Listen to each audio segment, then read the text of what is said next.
It's v.h.s.x. What do you mean?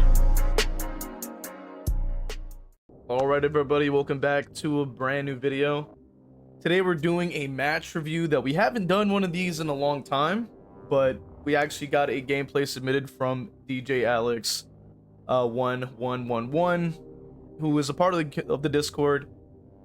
So if you want to join the Discord community to submit gameplays for review, talk with the rest of the community about random topics, it could even be DBD, could not be, interact with other like-minded individuals, make sure you join the Discord. It's linked in the description. And make sure when you join, you go ahead and read the rules, accept it by hitting the little knife emoji at the bottom.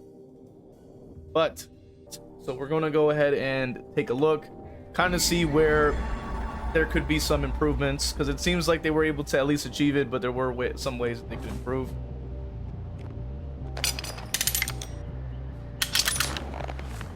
All right, so far so good. It seems like they have a controller setup going. Seems like the field of view might be on the lower end, so that might also be something to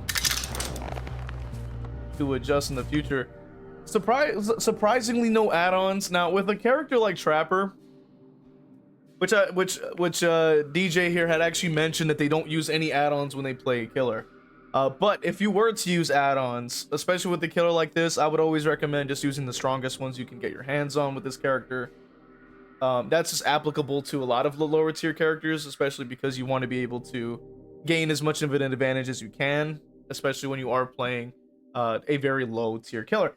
Now, we are also noticing that we are setting up a trap web toward this side of the map. That is a very good play to do, especially with Trapper, who is not very chase focused, but he is a character that really can thrive off of the 3-gen focus, the corralling them into those zones and things like that. So this is a very, very smart to do off the bat.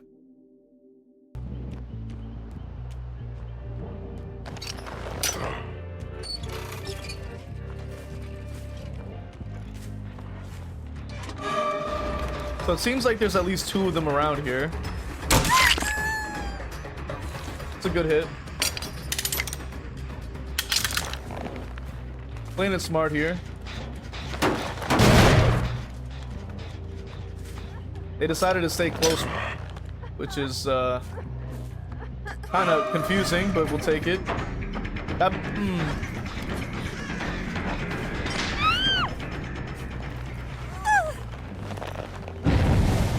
Yeah, it seems to work out, I think, in that sense.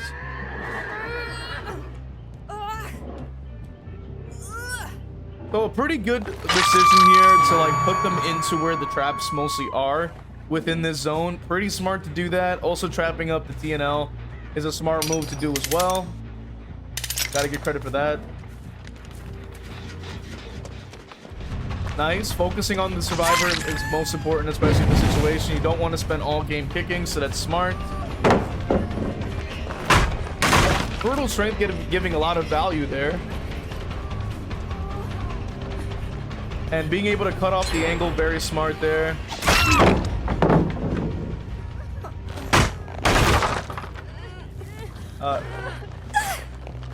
Now her pathing was definitely pretty terrible.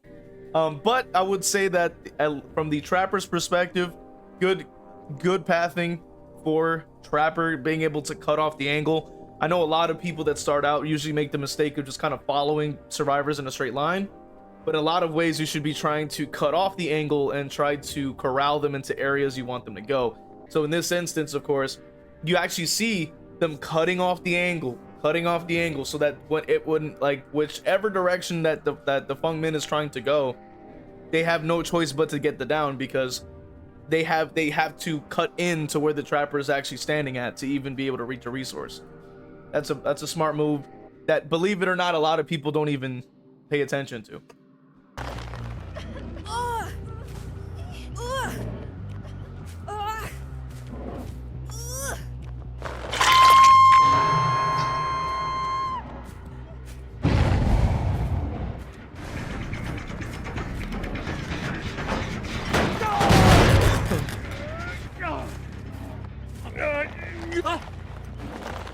Yeah, this TNL trap is getting a lot of value, also getting a lot of hooks.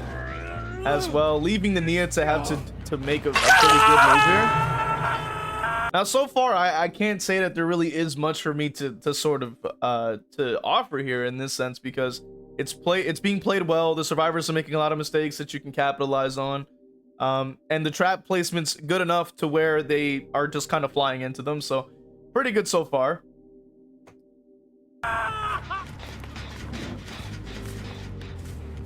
You can understand that it is like sort of toward the lower amount of hours in the game, especially having to see having seen the opponents that are being faced, which is good because we can then offer, like, you know, small things that can then transfer over to higher MMRs and to harder opponents. So far, I have to say it's a good foundation that we're setting here because of the pathing, being able to cut off angles, knowing where to break the pallets, because I've seen people make a lot of mistakes with that as well, where they break it on the wrong side, giving the survivor the advantage. So good pallet breaking, good trap placement so far for the most part. So nothing really wrong with that. Now this trap right here, I don't really think is really necessary, but I figure that the game is going as well as it is. It really doesn't matter if you place that trap. So I kind of understand from a points standpoint, if you're just trying to rack up a couple extra points, you know, no harm there. But in any other situation, probably not even needed. Like, you already have one there on one of the TNLs, so it'll cover either one. So that pretty much is the way to go.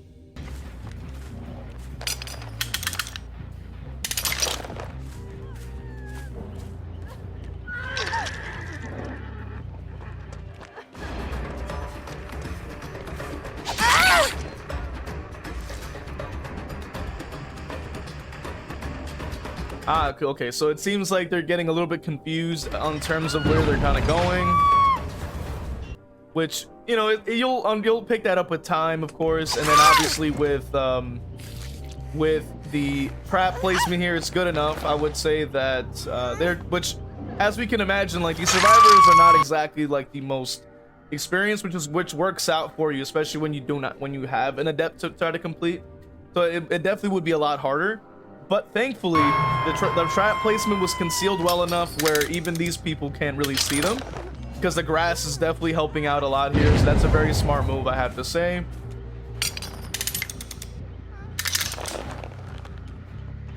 I have to say it's a good foundation for playing Trapper against even like more experienced people.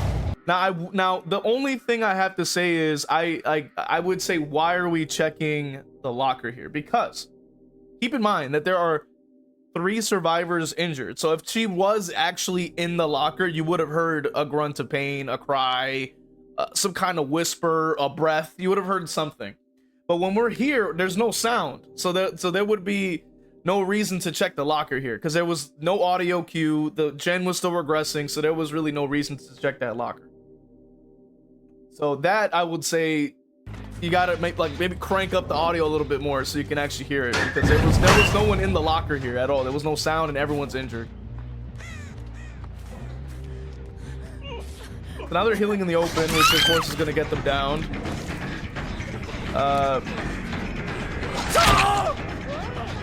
I'm not sure what he was doing either, but he also went down.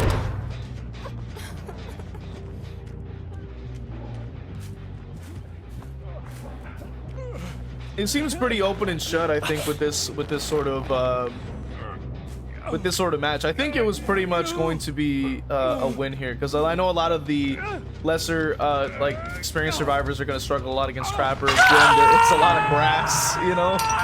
Definitely, trap placement here definitely could have been a little bit better, because we are placing the trap a bit in the wrong position, because what we're doing is we're placing it inside of the pallet here, which can then be countered by the fact that you can just drop the pallet on top of it and the people won't get trapped by it at all. So what you would want to do is place it a little bit further, maybe toward maybe an inch or 2 back or an inch or 2 forward, to place the trap in a better position. It might be harder to see because of the low field of view that is in your settings right now. I would recommend trying to maybe raise it up to maybe the 103. That's usually where I play it at, with the FOV, so you can actually have a lot more view on the game. And you know, but it obviously is so personal preference. But that is just what I would recommend, obviously. And with the trap placement, I would say move it, like try to move it away from it being under pallets directly, because it's going to be countered by dropping the pallet.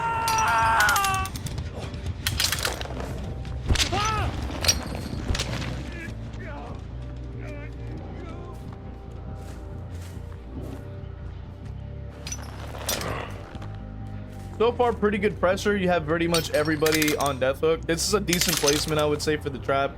Using the grass to your advantage is going to be one of the #1 things in playing Trapper, so that's very good to keep a note of. Very good so far. What I would even recommend trying to do is experimenting with other trap placements. Because this map in particular has a lot of grass, you might be able to experiment and like kind of drop traps in like different locations within the grass, wherever you see fit, and it may or may not catch people. Especially when you go against even more experienced players, when you do if you do end up winning a lot of games with Trapper, you might be able to catch a lot more people off guard, even though you know, because of the fact that they're not expecting you to have traps in the middle of just random patches of grass, which, you know, it's a bit of a chance to take, but it is fun, which is a part of what makes Trapper interesting in that sense, is kind of experimenting with those things.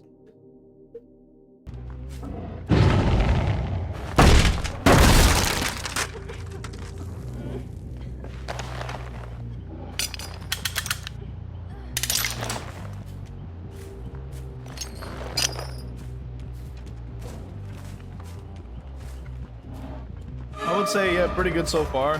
Finding somebody out in the open like this, they're probably just gonna end up getting clamped anyway. I guess I don't know, I don't really understand what she was trying to do there.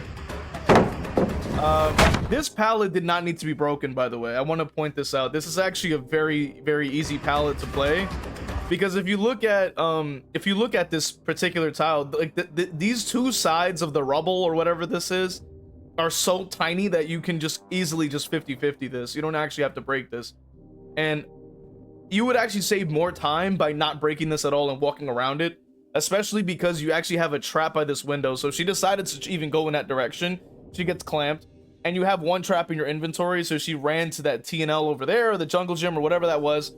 You can place a trap there as well, which also could stop them from using that tile as well. So this right here was a bit of an unnecessary pallet break. I think you would have had a lot more time if you actually had gone with a different option in this situation, I think. And it's very, like, it seems like small at first, but like when DBD, like with DBD, it's like small, like things that you change can really spread into a lot more matches. You really would be surprised how a small change can literally change the way that the match could flow, right? Because if you think about it, like if you down the Feng Min just a couple, say the team was a lot more coordinated and more experienced, having saved a couple seconds and then walking around something and downing somebody could literally mean the difference between a gen going off and not, or a save going off and not, or, you know, whatever have you, because everything is like so timed when you start to get against experienced people, because they understand that, you know, the time is against killer in that sense. And in that case, you want to be able to try to shave off anything you can to save time. So that's when even agitation or brutal strength becomes really strong. I wouldn't say like S tier perks, but I would say they get a lot better over time when you understand, you know, those kinds of little things that could save a lot of time, which is probably like sounds ridiculous to a lot of people, but you know, it's because they don't understand how this game works at that sort of level. Like this game has like the depth of the ocean, but you know, people just think it's just a party game and they only see a puddle. But the rest of us understand that it goes deep. Like there's so much stuff we can point out and improve at. It's so insane. But yeah, this pallet did not need to be broken at all. Now this one does. This one by this window does. If that one goes down, you break that one, but not the other one. This one is also a 50-50. You don't need to break this either. That right there would have been an easy swing here. What happened is that you angled your camera a little bit too far to the right. So when you pressed R2, when you swung, she was already over the pallet. You're gonna see right here. Right here is where you should have been already swinging, because you should have had your camera looking at her as you were going side to side to try to see which direction she was going to go. If you're going to look this way and then try to turn and then swing later, you're going to end up missing it every time. Even more so with resilience, which she probably has or doesn't have, we'll see at the end. But this right here would have been an easy down immediately. You could have got this instantly. This would have been perfect. Because right here, you had the camera perfect right here. Boom, right there. All you had to do was just move side to side with the left stick. But then and you know she's gonna drop it because she has no other choice to do so. If she was more experienced, she probably would have like waited a couple seconds and tried to see if she could like stun you with it. But for the most part, she drops it immediately. And then from here, you're trying to immediately like as you're looking at her, you want to like kind of figure out what direction she's gonna try to vault to and then swing to that. But the thing is, you swung right about here, like way too late. She's already, like, as you can see by her animation, she's already starting her vault. So by the time you swing, she's already over because of how long it would take for you to travel from this point over. As you can see, and that as well, like even where it landed, you're gonna see that right here. It landed like on the side of the pallet, which is hard to describe here. I'm gonna see if I can try to show it. Yeah, like it sounds crazy, but yeah, like just keep it simple. You had to swing just a couple seconds sooner, you would have had it.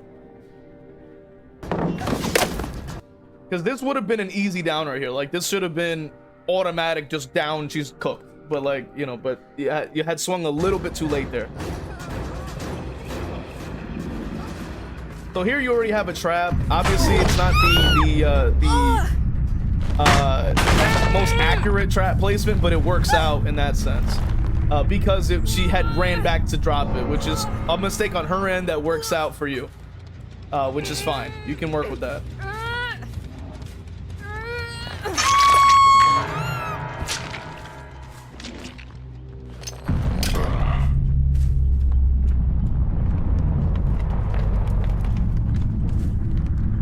So yeah, this is a good trap placement as well. It's in the grass, so it's harder to see, because one of the biggest things with Trapper is that it's hard. If you can make the traps hard to see, you're gonna get a lot more time. Good hit there. Seemed a little disoriented at first, but you got it. And you can see Alan actually was in that doorway too, which you see him running to the left there. This right here, I think was a bit of a mistake. Because if you see her kind of flying off like this, you should start swinging about here. About here is when you should immediately start swinging, because what you're doing is you're trying to stop by following her with your eyes, and then you're not like preemptively like, you know, like connecting it in your head. She's gonna run to pallet, let me lunge so she doesn't make it. You had stopped at it, like, and then that's what got you the miss there, because if you started swinging like about here, your lunge would have connected before she even hit the pallet. But because you waited, it literally, as you can see, like you whiffed it because you swung way later than you should have, which then gets her to stun in that situation. That would have been important to take note of. Now that's a good pallet to break. Now this is what I'm saying here though. Because you broke this pallet by the rubble, now she runs all the way across the universe. If you had left that pallet right here, she might have been able to stay on it and you might have been able to get the down a lot easier. But the fact of the matter is, because you decided to break it, now she runs all the way to a brand new tile across the map. And that is what I was trying to talk about a bit earlier. Now, the pallet by that window that you just broke a second ago, that one you always break because it's connected to that window, so it becomes a really strong tile. But this pallet right here next to like this rubble, you can pretty much mind game this, and if she stayed on it, you probably would have been able to get a down pretty quickly, because the rubble part is so tiny that you can go side to side and completely like catch her no matter where she goes. So if she decided to stay there, that would have been an automatic down. But now she can run across the map because you stopped to break the pallet. And if I'm not mistaken, I think it's an 18% or 15%. I forget what level 2 looks like for brutal strength. Nice. Okay. Good pathing there. Good pathing. Been able to figure out where they were going.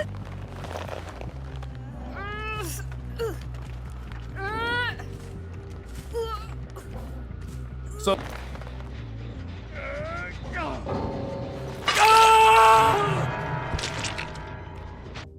all right, let's go ahead and skip forward to the actual builds.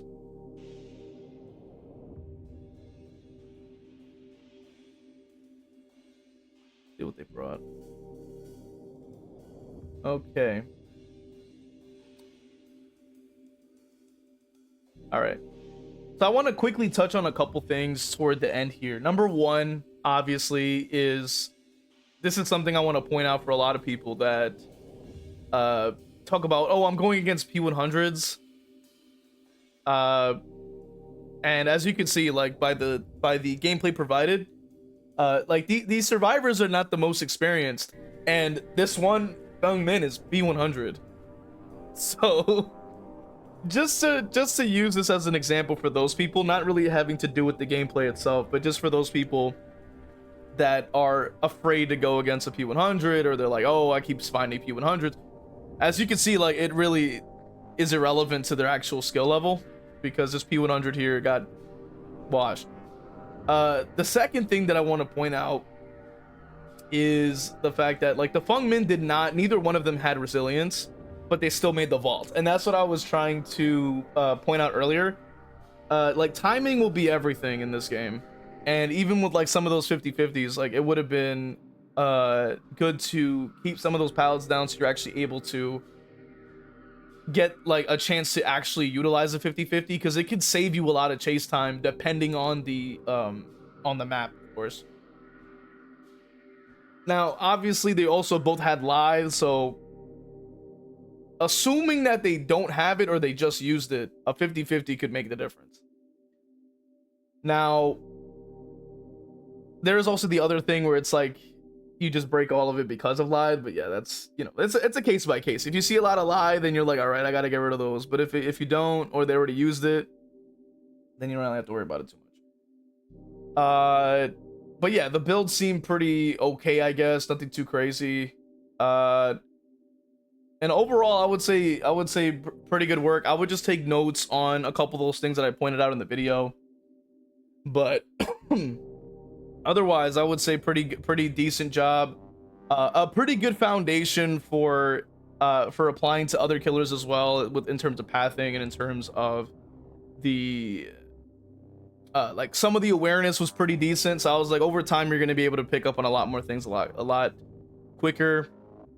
Definitely. So that's mainly like the few things I wanted to cover, I think. Overall, appreciate you guys watching. If you did watch it this far, leave a like, comment, subscribe to the YouTube things. Check out the links in the description to support the channel. And if you want to submit your own gameplay for a match review to see where you can kind of improve at, see if any areas you might be lacking in, and it might help you, like, overall play killer better, feel free to join the Discord. Feel free to join the Discord and submit your own gameplay, include your hours and stuff like that, so at least I kind of have an idea of like what we're looking at, who you are as a player and things like that, of course. But yeah, thank you guys for watching. If you enjoyed it, and check out a couple of the other match reviews we have on the channel if they're available, and I'll see you guys in the next one. Well, I wanted to go ahead and take some time out to thank all my members from Patreon with Crow King 101, my YouTube members, Majora Jeff, Endire, Evil Peachy YT, Zero Mocker, Christian, HexDev, and Crow Vader, and for my Twitch subscribers, Cake is the Road, Danica 2002, Final Girl _Bunny, Acklefin, Chili Cinderace, Zero Mocker, Ginsburg, Johns 117 _ Lovely Ghost TTV, Jar TTV, Zazaboo, and Crow Vader. Just wanted to thank you guys. And if you also want to have your name read off at the end of every video, make sure you join on one of these platforms to get one of those perks, as well as the other perks you get. So appreciate you guys. Thank you guys so much.